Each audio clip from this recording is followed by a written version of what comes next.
Hello friends, welcome to all India Guruji. दोस्तों, जैसा कि आप जानते हैं कि ये हमारी जनरल साइंस सामान्य विज्ञान की सीरीज चल रही है और इस सीरीज में टोटल 300 से ज्यादा मोस्ट इंपोर्टेंट क्वेश्चंस मैं आपके साथ डिस्कस कर रहा हूं, जिसमें फिजिक्स, केमिस्ट्री और बायोलॉजी के सभी इंपोर्टेंट क्वेश्चन शामिल किए गए हैं। ये सीरीज उन सभी के लिए बहुत ज्यादा यूजफुल रहने वाली है जो किसी भी कॉम्पिटेटिव एग्जाम की तैयारी कर रहे हैं। इस सीरीज में टोटल 15 वीडियो आपको मिलेंगे, जिसका ये 12th वीडियो लेक्चर है। तो चलिए शुरुआत करते हैं। वीडियो आपको पसंद आता है तो वीडियो को लाइक एंड शेयर जरूर करें। साथ में आपको बता दूं कि मैं अनअकैडमी पर भी पढ़ाता हूँ। वहां पर मैं लगातार SSC, bank, railway, civil services के कोर्सेज बना रहा हूं, जो कि आप अभी स्क्रीन पर यहां पर देख सकते हैं। तो यदि आपने अभी तक मुझे अनअकैडमी फॉलो नहीं किया है तो डिस्क्रिप्शन में दिए हुए लिंक पर क्लिक करके आप मुझे अनअकैडमी फॉलो कर सकते हैं। इसके लिए आपको अनअकैडमी का लर्निंग ऐप जो है वो डाउनलोड करना होगा और इंस्टॉल करने के बाद वहां पर शशांक कौरव लिखकर जब आप सर्च करेंगे तो मेरी प्रोफाइल आपको वहां पर मिल जाएगी। फॉलो बटन पर क्लिक करके आप मेरे सभी कोर्सेज को देख सकते हैं। अभी तक हम टोटल 220 क्वेश्चन जो वो डिस्कस कर चुके हैं। इस वीडियो हम डिस्कस करने वाले हैं 221 से लेकर 240 तक टोटल 20 क्वेश्चन। तो चलिए देखते हैं फर्स्ट क्वेश्चन। तो 221वें नंबर का क्वेश्चन है, डॉपलर प्रभाव ध्वनि के खाली स्थान में परिवर्तन से संबंधित है। आयाम, आवृत्ति, तीव्रता या उपरोक्त सभी। तो इसका राइट आंसर होगा ऑप्शन बी, आवृत्ति या फिर फ्रीक्वेंसी। तो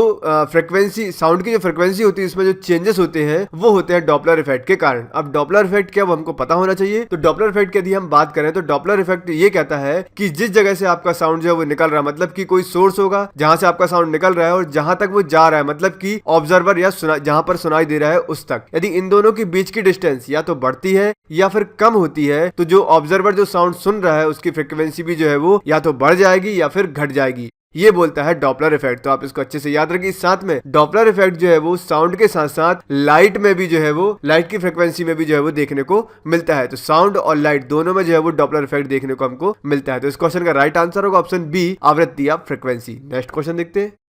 पौधे जो नमक युक्त मिट्टी में उगते हैं को क्या कहते हैं? जेरोफाइट, हाइड्रोफाइट, हेलोफाइट या फिर सक्यूलेंट। तो इसका राइट आंसर होगा ऑप्शन सी, हेलोफाइट। राइट। तो हेलोफाइट जो होते हैं वो नमक युक्त मिट्टी में उगने वाले पौधों को हम कहते हैं। मतलब ये जो मिट्टी होती है इसमें जो पानी होता है वो नमकीन जो है वो नमकीन टेस्ट का होता है। ये आप याद रखिए। साथ में आपको ये चारों ऑप्शन अच्छे से याद रखने हैं। यदि हम यहाँ पर बात करें जेरोफाइट की, तो जेरोफाइट जो है वो ऐसे पौधे होते हैं जो बहुत कम पानी में डेवलप हो जाते हैं। ठीक है, इनको ज्यादा पानी की जरूरत नहीं पड़ती है। यदि हम बात करें हाइड्रोफाइट की, तो ये जो है वो ऐसे पौधे होते हैं जो सिर्फ जो है वो पानी में ही उगते हैं। ठीक है, मिट्टी में नहीं उगते हैं, हाइड्रोफाइट। यदि हम बात करें सक्यूलेंट्स की, तो सक्यूलेंट जो है वो ऐसे पौधे होते हैं जिसका कोई भाग जो है वो साधारण से अधिक मोटा होता है। उस पौधे का एक ना एक भाग ऐसा होगा जो कि बाकी पौधे से ज्यादा मोटा होगा। तो ऐसे पौधों को बोला जाता है सक्यूलेंट। तो आप ये चारों ऑप्शन अच्छे से याद रखिए। नेक्स्ट क्वेश्चन देखते हैं। निम्न में से कौन सा प्राकृतिक अम्ल क्षार सूचक का एक उदाहरण है? मिथाइल ऑरेंज, फिनोप्थलीन, हल्दी या फिर उपरोक्त सभी। तो इसका राइट आंसर होगा ऑप्शन सी, हल्दी या टर्मरिक। तो हल्दी जो है वो एक एसिड बेस इंडिकेटर है, नेचुरल एसिड बेस इंडिकेटर है हल्दी। राइट, आप इसको याद रखिए। साथ में अब एसिड बेस इंडिकेटर आखिर होता क्या है, अम्ल क्षार सूचक जो है वो क्या होता है? तो ऐसे पदार्थ जो कि एसिड या फिर बेस, ऐसे पदार्थ जो कि एसिड या फिर बेस पर अपना कलर जो है वो बदल ले और जिससे हमें पता चले कि दिया गया पदार्थ एसिड है या बेस है, तो उसको जो है हम बोलते हैं कि ये जो है एक एसिड बेस इंडिकेटर है। मतलब कि यदि मान लीजिए हमने हल्दी ले ली, हल्दी जो है वो एक नेचुरल एसिड बेस इंडिकेटर है। तो यदि हमने हल्दी ली है और यदि हम इसमें एसिड मिला दें या क्षार मिला दें, मतलब बेस मिला दें, तो इसका जो है वो कलर चेंज हो जाएगा। ठीक है, तो हम क्या बोलेंगे कि हल्दी जो है वो एक एसिड बेस इंडिकेटर है। एक और बात कि एसिड बेस इंडिकेटर जो है वो दो तरीके के होते हैं। पहला होता है सिंथेटिक जिसको हम बोलते हैं, और दूसरा होता है नेचुरल। तो हमने यहाँ बात कर ली नेचुरल जो है वो है हल्दी, और यदि हम सिंथेटिक एसिड बेस इंडिकेटर की बात करें तो वो कहलाता है मिथाइल ऑरेंज। ये जो है एक सिंथेटिक एसिड बेस इंडिकेटर है। राइट, तो आप ये दोनों चीजें जो है वो याद रखिए, इसमें कंफ्यूज नहीं होना है। नेक्स्ट क्वेश्चन देखते हैं। निम्नलिखित में से कौन सा तत्व सोलर सेल में उपयोग किया जाता है? सिलिकॉन, सीरियम, एस्टेटीन या फिर बेनेडियम। तो इसका राइट आंसर होगा ऑप्शन ए, सिलिकॉन। सिलिकॉन जो है वो सोलर सेल में यूज किया जाता है। यदि हम बात करें सोलर सेल की, तो आपको पता होगा सोलर सेल जो है वो सौर ऊर्जा को विद्युत या हम जिसको बोलते हैं इलेक्ट्रिकल एनर्जी, उसमें कन्वर्ट कर देता है और इसमें लगा होता है सिलिकॉन। तो आप इसको याद रखिए। नेक्स्ट क्वेश्चन देखते हैं। निम्नलिखित में से कौन सा तत्व त्वरित चांदी के नाम से भी जाना जाता है? लेड, सिल्वर, मरकरी या फिर पोलेनियम। तो इसका राइट आंसर होगा ऑप्शन सी, मरकरी। मरकरी जो है वो एक त्वरित चांदी है जिसको हम बोलते हैं क्विक सिल्वर। राइट, तो इसके नाम से ये जाना जाता है। यदि हम बात करें कि आखिर ऐसा क्यों, तो हम एक चीज देख सकते हैं कि जो मरकरी होता है इसका आप यदि कलर देखेंगे तो वो थोड़ा सा आपको चांदी के कलर जैसा दिखाई देगा। और सबसे इंपॉर्टेंट चीज जो होती है मरकरी की, हम पारा जिसको बोलते हैं, ये रूम टेम्परेचर पर जो है वो लिक्विड रहता है। राइट, ये एकमात्र ऐसा मेटल है जो कि रूम टेम्परेचर पर जो है वो लिक्विड रहता है। और यदि हम इसके सिंबल की बात करें तो वो होता है Hg। तो ये सारे फैक्ट आप याद रखिए। नेक्स्ट क्वेश्चन देखते हैं। जब पानी को 0 डिग्री सेल्सियस से 10 डिग्री सेल्सियस तक गर्म किया जाता है तो इसका आयतन, इसके आयतन में क्या फर्क पड़ता है ये पूछा गया है। बढ़ता है, घटता है, नहीं बदलता, पहले घटता है और तब जो है वो बढ़ता है। तो इसका राइट आंसर होगा ऑप्शन डी, पहले घटता है और फिर जो है वो बढ़ता है। अब इसके पीछे क्या लॉजिक मैं आपको बता देता हूँ। तो हम यदि पानी की बात करें तो पानी जो है वो 0 डिग्री से लेकर 10 डिग्री तक जो है वो पहले बढ़ता जाता है और फिर जो है वो घटता जाता है। तो यहाँ यदि हम बात करें नॉर्मल लिक्विड की, तो लिक्विड को यदि हम गर्म करते हैं तो उसमें जो बेसिक चेंजेस होते हैं उसमें ये होता है कि जो वॉल्यूम या जिसको हम आयतन बोलते हैं वो बढ़ता है और जो डेंसिटी है जो वो घट जाती है। ठीक है, यदि हम पानी को या लिक्विड को जो है वो गर्म करते हैं। लेकिन यदि हम 0 से 4 डिग्री सेल्सियस तक की बात करें तो इसमें पूरा सिस्टम जो है वो उल्टा होता है, मतलब कि जो वॉल्यूम है वो घटता है और डेंसिटी जो है वो बढ़ जाती है। और इसके बाद 4 डिग्री सेल्सियस से लेकर यदि हम 10 डिग्री सेल्सियस तक की बात करें तो इसमें जो वॉल्यूम है या जिसको हम आयतन बोलते हैं वो बढ़ता है और जो डेंसिटी जो होती है वो घटने लगती है। तो ऐसे आप दोनों चीजों की याद रखिए, 0 से 4 तक जो है वो वॉल्यूम या आयतन जो है वो घटता है और 4 डिग्री सेल्सियस से लेकर 10 डिग्री सेल्सियस तक जो है वो वॉल्यूम बढ़ता है। तो आपको ये दोनों चीजें अच्छे से याद रखनी है। नेक्स्ट क्वेश्चन देखते हैं। निम्नलिखित में से कौन सा ऊष्मा का सुचालक है लेकिन विद्युत का कुचालक है? ये आप अच्छे से देखिए, ऊष्मा का सुचालक और विद्युत का कुचालक यहाँ पर पूछा गया है। सिलिकॉन, इस्पात, अभ्रक या फिर लकड़ी? तो इसका राइट आंसर होगा ऑप्शन सी, अभ्रक या माइका जिसको हम बोलते हैं। तो अभ्रक जो होता है वो हीट का गुड कंडक्टर होता है, इलेक्ट्रिसिटी का बैड कंडक्टर होता है। ठीक है, तो आप ये दोनों चीजें यहाँ पर याद रखिए। तो इसका आंसर होगा अभ्रक या माइका। साथ में यदि हम बात करें यहाँ पर आयरन या इस्पात की, तो आयरन जो है वो यदि हम यहाँ बात करें हीट या जिसको हम ऊष्मा बोलते हैं, इसका सुचालक होता है और विद्युत का मतलब कि इलेक्ट्रिसिटी का भी जो है वो सुचालक होता है। तो हीट और इलेक्ट्रिसिटी दोनों का सुचालक या गुड कंडक्टर होता है आयरन। यदि हम यहाँ पर बात करें लकड़ी की, तो लकड़ी जो है वो हीट और इलेक्ट्रिसिटी दोनों का ही जो है वो बैड कंडक्टर या कुचालक होती है। ठीक है, आप इसको याद रखें दोनों चीजों को। और यदि हम बात करें सिलिकॉन, तो सिलिकॉन जो है वो एक सेमी कंडक्टर है। तो आप ये चारों को अच्छे से याद कर लीजिए। नेक्स्ट क्वेश्चन देखते हैं। अस्थियों का अध्ययन विज्ञान की किस शाखा के अंतर्गत होता है? ऑस्टियोलॉजी, ओरोलॉजी, सेरोलॉजी या फिर जियोलॉजी? तो इसका राइट आंसर होगा ऑप्शन ए, ऑस्टियोलॉजी। ऑस्टियोलॉजी में जो है वो स्टडी ऑफ बोन्स, अस्थियां या हड्डियां जो होती हैं उनका अध्ययन किया जाता है। साथ में यदि हम यहाँ पर बात करें ओरोलॉजी की, तो ओरोलॉजी में जो है वो पर्वतों का अध्ययन किया जाता है, मतलब कि जो माउंटेन्स होते हैं उस पर जो है वो स्टडी यहाँ पर की जाती है। बात यदि हम यहाँ पर करें सेरोलॉजी की, तो सेरोलॉजी में जो ब्लड सीरम होता है, ठीक है, यहाँ मैं लिख देता हूँ, जो ब्लड सीरम होता है उस पर जो है वो स्टडी की जाती है। किस पर? सेरोलॉजी में। साथ में यदि हम बात करें जियोलॉजी की, तो जियोलॉजी में आपको पता होगा कि पृथ्वी की जो आंतरिक संरचना होती है और जो पहाड़ पर्वत वगैरह ये सारी चीजें जो है उसके अंदर आ जाती हैं, इन सभी चीजों का अध्ययन किया जाता है जियोलॉजी में। तो आपको ये चारों फैक्ट अच्छे से याद रखिए। नेक्स्ट क्वेश्चन देखते हैं। यदि किसी पदार्थ का तापमान 40 डिग्री सेल्सियस पर होता है तो फिर फ़ारेनहाइट पैमाने पर इसका तापमान क्या होगा? 102 degree Fahrenheit, 103 degree Fahrenheit, 104 degree Fahrenheit या फिर 105 डिग्री फ़ारेनहीट? तो इसका राइट आंसर होगा ऑप्शन सी, 104 डिग्री फ़ारेनहीट। अब ये जो हम कैसे कैलकुलेट करते हैं वो आपके लिए जरूरी है, क्योंकि इससे जो है एग्जाम में क्वेश्चन पूछा जाता है। तो आपको यहाँ पर दिया गया था डिग्री सेल्सियस में टेम्परेचर, ठीक है, यहाँ बताया गया था 40 डिग्री सेल्सियस है। आप इसको कन्वर्ट करके बताइए कि फ़ारेनहीट में जो है वो कितना होगा। तो जब भी आपसे ऐसा क्वेश्चन आए तो आप एक फॉर्मूला अच्छे से याद कर लीजिए कि यहाँ पर फ़ारेनहीट इक्वल टू होता है 9 × C/5 + 32। ठीक है, आप इसको अच्छे से याद कर लीजिए इस फॉर्मूले को।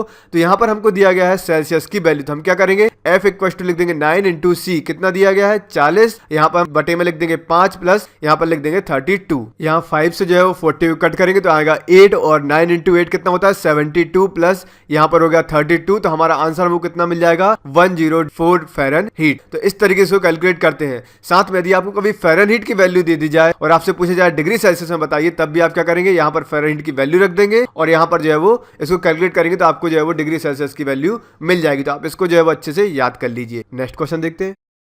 मैमथ पूर्वज है। Mammoth is the ancestor of कुत्ते के, घोड़े का या फिर ऊंट का या फिर हाथी का? तो इसका राइट आंसर होगा ऑप्शन डी, हाथी का या फिर एलिफेंट का। तो जो मैमथ जो है वो हाथियों के पूर्वज माने जाते हैं। साथ में अब जो है ये जो प्रजाति है मैमथ, अब ये विलुप्त हो चुकी है। तो आप सिर्फ इतना याद रखिए कि मैमथ जो है वो हाथी या एलिफेंट का पूर्वज है। नेक्स्ट क्वेश्चन देखते हैं। तरल में तरल के कोलाइडल विलयन को किसके रूप में जाना जाता है? इमल्सन, एरोसोल, ठोस विलयन या इनमें से कोई नहीं। तो इसका राइट आंसर होगा ऑप्शन ए, इमल्सन। तो जो तरल में तरल का जो कोलाइडी विलयन होता है उसको जाना जाता है इमल्सन के रूप में। तो यहाँ पर सबसे पहले हम देखते हैं कि आखिर कोलाइडल विलयन जो है वो क्या होता है। उसके पहले आपने एक चीज ये सुनी होगी कि मिश्रण जो है वो दो प्रकार के होते हैं, पहला होता है समांगी और दूसरा होता है विषमांगी। मैं यहाँ पर लिख देता हूँ, समांगी को बोला जाता है होमोजीनियस, और यहाँ पर जो विषमांगी होता है उसको बोला जाता है हेट्रोजीनियस। समांगी मिश्रण और विषमांगी मिश्रण, इन दोनों के बीच का जो मिश्रण होता है उसको बोला जाता है कोलाइडल मिश्रण, ठीक है, कोलाइडल विलयन। तो आप इसको अच्छे से जो है वो याद रखिए। ये चीज हो गई। साथ में यदि हम यहाँ पर बात करें एरोसोल की, तो एरोसोल जो है इसको बोला जाता है लिक्विड इन गैस। जैसे हम यहाँ पढ़ा कि लिक्विड इन लिक्विड मतलब तरल में तरल, इसको बोला जाता है इमल्सन। और यदि हम एरोसोल की बात करें तो ये होता है लिक्विड इन गैस। साथ में ठोस विलयन या जिसको हम सॉलिड सॉल्यूशन बोलते हैं, ये होता है सॉलिड इन सॉलिड, राइट। तो इस तरीके से आपसे जो है वो क्वेश्चन पूछे जा सकते हैं। तो सॉलिड इन सॉलिड जो है वो ठोस विलयन का रूप है, लिक्विड इन गैस जो है वो एरोसोल का रूप है, और तरल में तरल या लिक्विड इन लिक्विड की यदि हम बात करें तो ये जो है वो इमल्सन का एक रूप है। तो ये चारों चीजें आप अच्छे से याद रखिए। नेक्स्ट क्वेश्चन देखते हैं। विद्युत धारिता की एसआई इकाई है हर्ट्ज, फेराड, कैंडला या वेबर। तो इसका राइट आंसर होगा ऑप्शन बी, फेराड, ठीक है। जो इलेक्ट्रिकल कैपेसिटेंस जो होता है उसकी एसआई यूनिट होती है फेराड। तो आप इसको याद रखिए। साथ में इलेक्ट्रिकल कैपेसिटेंस आखिर होता क्या है, तो इलेक्ट्रिक चार्ज को जो स्टोर करने की जो कैपेसिटी होती है, ठीक है, जो इलेक्ट्रिक चार्ज जो आते हैं उनको स्टोर करने की जो कैपेसिटी होती है उसको बोला जाता है इलेक्ट्रिकल कैपेसिटेंस, और इसकी जो एसआई यूनिट होती है वो क्या होती है, फेराड। आप डायरेक्टली इसको याद कर लीजिए। नेक्स्ट क्वेश्चन देखते हैं। हाइड्रोपोनिक्स क्या है? What is hydroponics? मृदा विहीन पादप संवर्धन, पादप में कमल लगाना, सब्जियों का अध्ययन या फिर जल संचरण। तो इसका राइट आंसर होगा ऑप्शन ए, मृदा विहीन पादप संवर्धन या फिर प्लांट विदाउट सॉइल एनरिचमेंट। तो आप इसको याद रखिए, हाइड्रोपोनिक्स जो होता है वो मृदा विहीन पादप संवर्धन होता है। मैं आपको बिल्कुल सिंपल लैंग्वेज में समझाता हूँ कि हाइड्रोपोनिक्स आखिर होता क्या है, ठीक है। तो इस विधि में क्या होता है, जो पौधे होते हैं उनको मिट्टी के स्थान पर पानी में लगाया जाता है, राइट। मिट्टी के स्थान पर हम क्या करते हैं, इनको पानी में लगाते हैं, और ये जो पानी होता है इसमें मिनरल्स या जो पोषक तत्व जो है वो मिले होते हैं। तो इसको जो है बोला जाता है हाइड्रोपोनिक्स। तो इसका राइट आंसर होगा ऑप्शन ए, मृदा विहीन पादप संवर्धन। नेक्स्ट क्वेश्चन देखते हैं।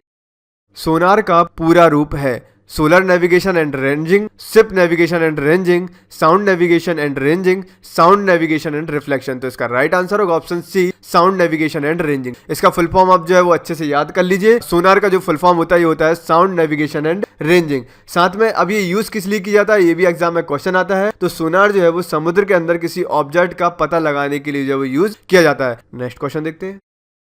वह तरल जिसमें 5 से 30% तक एसिटिक अम्ल होता है क्या कहलाता है? चूना, बोरिक अम्ल, डेटॉल या फिर सिरका। तो इसका राइट आंसर होगा ऑप्शन डी, सिरका या विनेगर जिसको हम बोलते हैं। कोई भी ऐसा तरल या लिक्विड जिसमें 5 से 30% तक यदि एसिटिक एसिड मिला हुआ है तो हम उसको क्या बोलेंगे, विनेगर या सिरका। नेक्स्ट क्वेश्चन देखते हैं। नाको एक ऐसी संस्था है जिसका संबंध है कैंसर से, शिशु स्वास्थ्य सुविधा से, एड्स से या फिर इनमें से कोई नहीं। तो इसका राइट आंसर होगा ऑप्शन सी, एड्स से, ठीक है। नाको जो ये संस्था है, नाको जो ऑर्गेनाइजेशन है, ये एड्स से रिलेटेड है। साथ में आप इसका फुल फॉर्म भी याद रखिए, मैं आपको डायरेक्टली बता देता हूं। नाको का फुल फॉर्म होता है नेशनल एड्स कंट्रोल ऑर्गेनाइजेशन, मतलब कि राष्ट्रीय एड्स नियंत्रण संगठन, राइट। तो ये जो है एक गवर्नमेंट ऑर्गेनाइजेशन है और इसको स्टैब्लिश किया गया था 1992 में, और इसका जो मेन काम है वो है HIV एड्स की रोकथाम करना। तो आप इसको अच्छे से याद रखिए, नाको जो संस्था है वो एड्स से संबंधित है। नेक्स्ट क्वेश्चन देखते हैं। निम्नलिखित गैसों में से किसका उपयोग आग बुझाने में किया जाता है? Sulphur dioxide, carbon dioxide, hydrogen oxide या फिर कार्बन मोनोऑक्साइड। तो इसका राइट आंसर होगा ऑप्शन बी, कार्बन डाइऑक्साइड। आग बुझाने के लिए जो है वो कार्बन डाइऑक्साइड का यूज यहाँ पर किया जाता है, जिसको हम क्या बोलते हैं, CO2। नेक्स्ट क्वेश्चन देखते हैं। अलसी किसका प्रचुर स्रोत है? विटामिन सी, ओमेगा 3 बसीय अम्ल, आवश्यक अमीनो अम्ल या फिर एंटीऑक्सीडेंट। तो इसका राइट आंसर होगा ऑप्शन बी, ओमेगा 3 बसीय अम्ल। जो अलसी होता है उसमें प्रचुर मात्रा में होता है ओमेगा 3 फैटी एसिड। आप इसको जो है अच्छे से याद रखिए। साथ में अलसी का आपने यूज सुना होगा, वो क्या होता है, अलसी का यूज होता है, अलसी का जो बीज होता है उससे जो है वो तेल निकाला जाता है। साथ में हेल्थ के लिए भी जो है वो अलसी बहुत अच्छा होता है, काफी लोग जो है इसको खाने के लिए यूज करते हैं। नेक्स्ट क्वेश्चन देखते हैं। निम्न में से किसे शुष्क बर्फ कहते हैं? ड्राई आइस जो है वो किसको कहा जाता है? Solid water, mountain ice, solid carbon dioxide या फिर सॉलिड कार्बन मोनोऑक्साइड। तो इसका राइट आंसर होगा ऑप्शन सी, ठोस कार्बन डाइऑक्साइड या सॉलिड कार्बन डाइऑक्साइड जो है हम इसको बोलते हैं। तो ये जो होती है वो शुष्क बर्फ या ड्राई आइस कहलाती है। साथ में यदि हम यहाँ पर ड्राई आइस की बात करें तो जो ड्राई आइस या शुष्क बर्फ जो होती है, यदि हम इसको गर्म कर देते हैं तो ये क्या होती है, डायरेक्ट जो है वो गैस में परिवर्तित हो जाती है। मतलब कि ठोस से डायरेक्ट क्या बन जाती है, गैस बन जाती है। मैंने आपको जो है इनके पहले वीडियो में कहीं पर बताया है कि ठोस से डायरेक्ट गैस बनना और डायरेक्ट गैस से मतलब कि जो वायु होती है उससे डायरेक्ट जो है वो ठोस बनना, इन जो है प्रोसेस है इनको क्या कहते हैं। तो यदि आपने मेरे वीडियो अच्छे से देखे तो आप मुझे कमेंट करके जरूर बताइए कि इन प्रोसेस को क्या कहा जाता है, जिसमें ठोस जो है वो डायरेक्ट जो है वो सॉलिड जो है वो डायरेक्ट जो है वो एयर बन जाता है, भास्प बन जाता है, और जो वाष्प होती है वो डायरेक्ट जो है वो सॉलिड बन जाती है। बीच में लिक्विड का जो है वो कोई रोल नहीं होता है। तो इस प्रोसेस को क्या कहते हैं आप मुझे कमेंट करके बताइए। नेक्स्ट क्वेश्चन देखते हैं। पिक्रिक अम्ल है, picric acid is trinitrotoluene, vitamin A, vitamin D, trinitrophenol. तो इसका राइट आंसर होगा ऑप्शन ए, ट्राइनाइट्रोटोलिन। तो पिक्रिक अम्ल जो है, पिक्रिक एसिड जिसको हम बोलते हैं, इसका नाम होता है ट्राइनाइट्रोटोलिन, राइट। और ये जो है एक विस्फोटक के रूप में यूज किया जाता है। साथ में यदि हम बात करें विटामिन ए की और विटामिन डी की, तो ये भी मैं आपको कई बार बता चुका हूं। तो आप मुझे कमेंट करके बताइए कि विटामिन ए और विटामिन डी का रासायनिक नाम जो है वो क्या होता है, केमिकल नेम जो है वो क्या होता है, आप मुझे कमेंट करके जरूर बताइए। साथ में किसी भी प्रकार की जानकारी के लिए या पीडीएफ नोट्स के लिए आप हमारी वेबसाइट को जो है विजिट कर सकते हैं। वेबसाइट है www.allindiaguruji.com, राइट। इस पर जाकर आपको सारी इन्फॉर्मेशन जो है वहां पर मिल जाएगी, तो आप वेबसाइट को जरूर विजिट करें। तो ओके फ्रेंड्स, ये थे इस सेशन के 20 क्वेश्चन। आई होप आपके लिए सेशन यूजफुल रहा होगा। मिलते हैं नेक्स्ट सेशन में जहां हम आएंगे 20 क्वेश्चन जो है वो डिस्कस करेंगे। यदि आपको वीडियो पसंद आए तो वीडियो को लाइक एंड शेयर जरूर करें। साथ में मुझे कमेंट करके बताएं कि आपको ये वीडियो कैसा लगा। मिलते हैं नेक्स्ट सेशन में। थैंक यू, जय हिंद।